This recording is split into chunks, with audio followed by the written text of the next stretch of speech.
Welcome to Chapter 2 in Advanced Marketing. This chapter, we're going to talk about planning from a strategic standpoint here. So, strategic planning isn't really about deciding where you're going to place ads and what sort of social media outlets you're going to use and what sort of coupons you're going to put together. This is about higher level stuff, about kind of broadly, what are you trying to accomplish?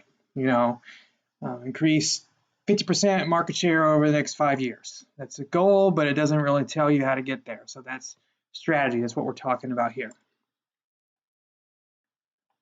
Okay, so when doing strategic planning, you've got to do some activities that kind of get you going. And one of them is a situation analysis, where you're actually going to take a step back. You're going to sit down and you're basically going to take a picture of what's going on, both within the firm and with outside the firm. What's going on? Where are we doing great? Where are we not doing great? If there are competitors that are really kicking our butts, who are they and what are they doing? Why are they doing those sorts of things? Situation analysis then leads you into a marketing plan where you start to spell out things a little bit more. Okay. So you've heard about the SWOT analysis. We'll talk about that again, and that's just part of a situation analysis where you just kind of, again, just writing a report basically about how things exist right now. Okay, situation analysis is not a place to talk about plans of action. This is just what's going on now. The plan is where you then kind of take the situation analysis and start to begin to talk about what you need to do. Okay, the marketing plan typically is a formal document. It's some sort of blueprint. It's a handbook. It talks about what you're going to do. So the marketing plan does include marketing strategy, but it is what starts to go above and beyond that and talks about the specific activities you're going to do to try to meet your strategic goals.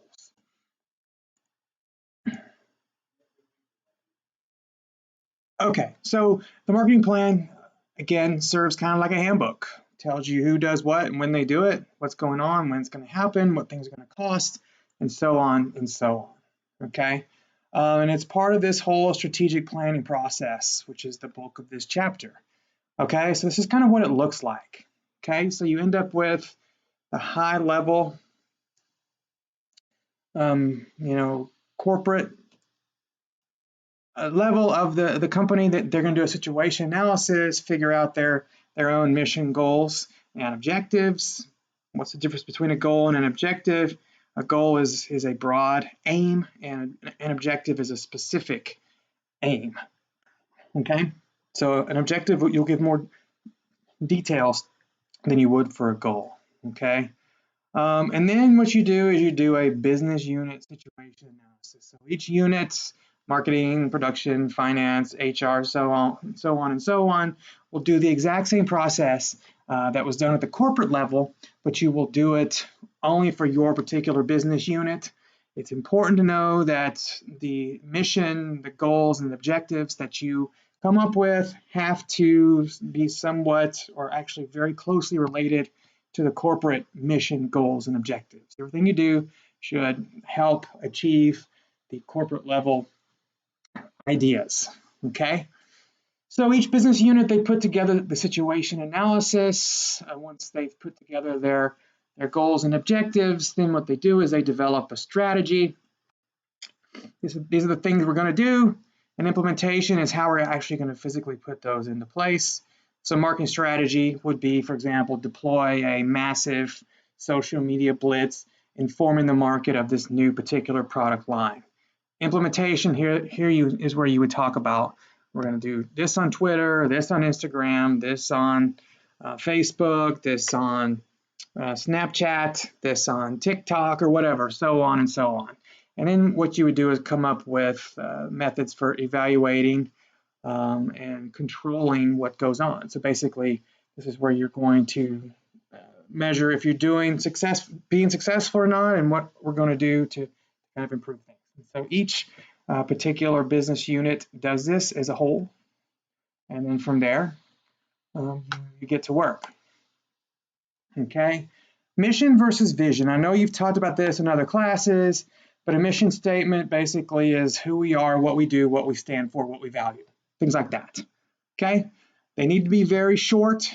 Sometimes you'll see some mission statements that are super, super, super long, but that's really not the best strategy, because ideally you want the mission statement to be memorized and embraced by all your employees. And the longer it is and the more convoluted it is, the harder it is for that to occur. Okay. Vision statement is basically, what do you want to be going forward? So mission statement is who you are, what you value. Vision statement is what you want to be going forward. You want to be the number one, house cleaning corporation in the state of Texas by 2025. Okay, that would be a vision. Okay, mission statement asks or answers 5 questions. Here they are: who are we? Who are our customers? So on and so on. You can read through all of those. So challenge is to fully answer each of those questions, but also do it in a very concise manner. Objectives. So you've got to come up with functional objectives, things that you're looking to do. Okay.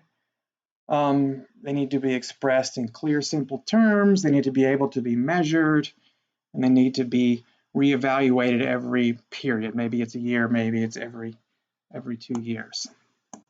The implementation phase, this is where you're going to, like I said, specifically spell out the functions you're going to do to try to meet those functional area goals or objectives. Okay. Know that functional plans have 2 target markets. You have the external market, which are your customers, investors, suppliers, and so on. And the internal market are those people that work within the organization. Okay. So the point here is, with internal market, is you're not just marketing to potential customers, you're also marketing to yourselves. Okay, get people on board, get them to embrace what's going on, and it will only produce great things. Okay, the evaluation and control phase, just basically, if you don't measure things, you don't know how you're doing. Okay, and so by measuring things, by evaluating things, you can measure your progress and update things going forward if need be. Okay, coordination among the different functional areas should be a part of this as well. Okay, because what happens in the production department could be impacted greatly by marketing. If you are generating lots of demand, but in a way that's kind of cumbersome for operations to fulfill all the orders, that could be a problem. So then there needs to be some discussion between the two. Okay. Okay, and like it says here, it's an ending and a beginning. We can also call it a cyclical process. Just basically, you put the strategy in place, you implement the activities or the tactics, and then you continually monitoring things to make sure things are going well. All right, the marketing plan, we've already mentioned this a good bit. Go through this quickly.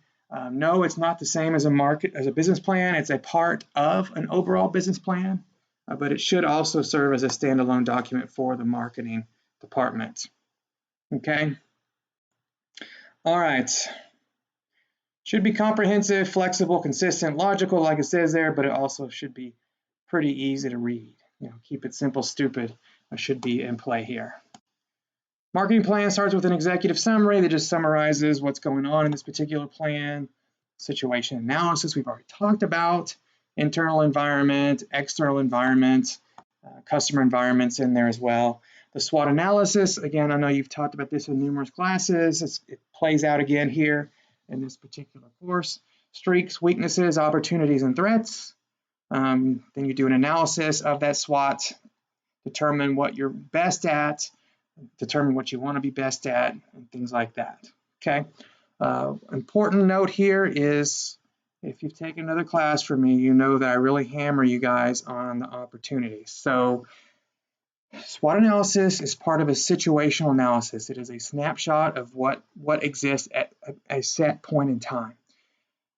A lot of students, actually most students, they use the opportunity section to provide suggestions on what should you do, what you should do going forward. That is not what the opportunity section in a SWOT analysis is for. This section is for basically identifying external issues that could benefit the firm in some way.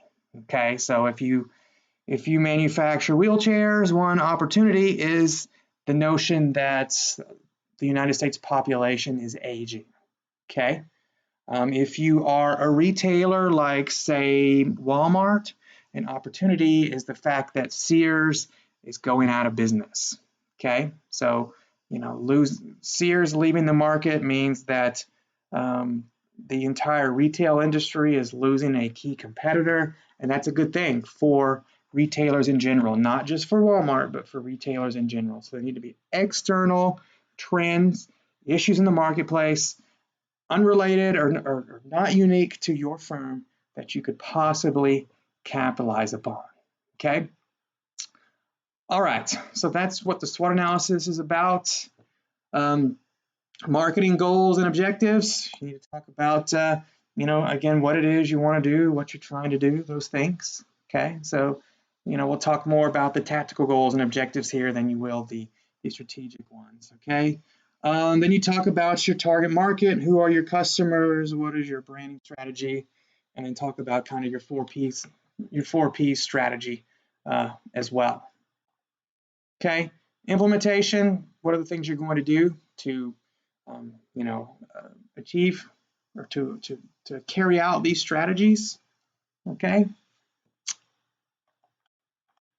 And then obviously evaluation and control. What are some things you're going to do to evaluate how you're doing? Okay. So if you do a social media blitz, a goal may be to get 500 likes in the first month. Well, you can evaluate that, right? It's a very simple example, but you can evaluate that by going to a particular dashboard within Twitter Analytics and can see, did we get that 500 or not? Okay, and if you did, great. You can set a new goal for the next period. That's 750 more or something. Okay, if you didn't hit it, what happened? How can you increase the chances of getting more likes, for example? Okay. Marketing plan has to be done ahead of time. Typically, you will do it. It will span a couple years. The plan itself will be looking at a couple years, and you want to get it in place before that time frame starts. So, for example, you might do a marketing plan this month to have it ready to roll out January 1st of 2020. Okay, it's an iterative process. You revise and then you revise again until everything is all peachy and everyone's on board. Okay, creativity. Creativity is huge in marketing, especially in today's world with social media and all the different ways that people or companies try to grab our attention. Creative is good. Even within a marketing plan, you can put little weird pictures in there and do all kinds of things. Just be creative. Okay, common sense and judgment. Don't create objectives, for example, that are highly unreachable. If you're a small startup soda company, you shouldn't say, well, we're going to be the #1 in market share by the end of the year. Obviously, that's not only without common sense, but it's also a dumb idea. So it's only going to lead to failure. Okay. Got to be careful about implementation. The things that you put in the plan, can you actually undertake the tactics that you're talking about? Okay. If you don't have a social media department or someone in charge of social media and you want to run a social media blitz, is that going to work? How will you do that? Are you going to have to hire someone? Are you going to move someone around so they take them away from one job to do this? You have to think about that ahead of time. Update regularly, should be iterative, every year, every 2 years, maybe every quarter. It just really depends on the goals of the organization. Okay.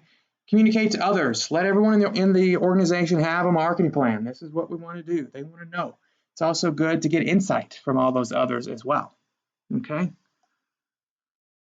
Marketing plan does all these things. I'm not going to read them to you, but basically it just spells out, here are our goals. Here's what we're going to do. This is what it's going to take. and this is how we're going to keep an eye on it. That's all. Okay.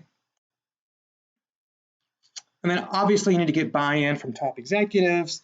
You know, larger organizations, so the marketing plan is done probably entirely by the VP level, but you've got to get buy-in from the people at the very top, because they're the ones that hired you. They're the ones that you know, make the big tough decisions. So you need to get them on board. Okay. It's important to know that the customer should always be at the forefront of any strategic planning, any marketing plan, okay? Because, you know, the way marketing works nowadays, the marketing concept that we talk about, everything revolves around the customer. If the plan doesn't revolve around the customer, bad things are going to happen to you probably, okay? All right. So this first one here is super important. Whoops. You know, you need to focus on the customer, the target market, the solution you're providing, and not just, you know, we are selling this product. It is, we are solving this problem for this particular customer. Okay. Thinking about relationship marketing, we talked about in chapter 1. You know, transactions are nice, of course, but they come more cheaply and more plentifully if it's done through managing customer relationships. Customer relationships will build customer transactions, whereas the opposite direction isn't necessarily going to happen. Okay, collaboration is good within the organization. I've worked in organizations where there's lots of headbutting between different departments. Not a good idea, not a good situation. So you need to get buy-in from other departments. That way things will go more smoothly. You know, get a much better plan. Okay. And we've already said this, but prioritize the customer, focus on the long term. Okay. You know, be constantly scanning the market, understand what people want, how things are changing, you know, problems that you can solve, maybe understand things that you don't do so well that you could probably do better. This is all a big part of the marketing plan and customer focused planning. Okay, so again, this whole customer focus should permeate the entire organization. Okay, and that should be first and foremost. If you do that, everything else kind of just falls in place. Okay, so that's strategic planning and kind of getting things set up to be a marketing organization. So that's all we've got. If you have any questions, please email me. Good luck. Work hard this week, and we'll see you soon for the next chapter.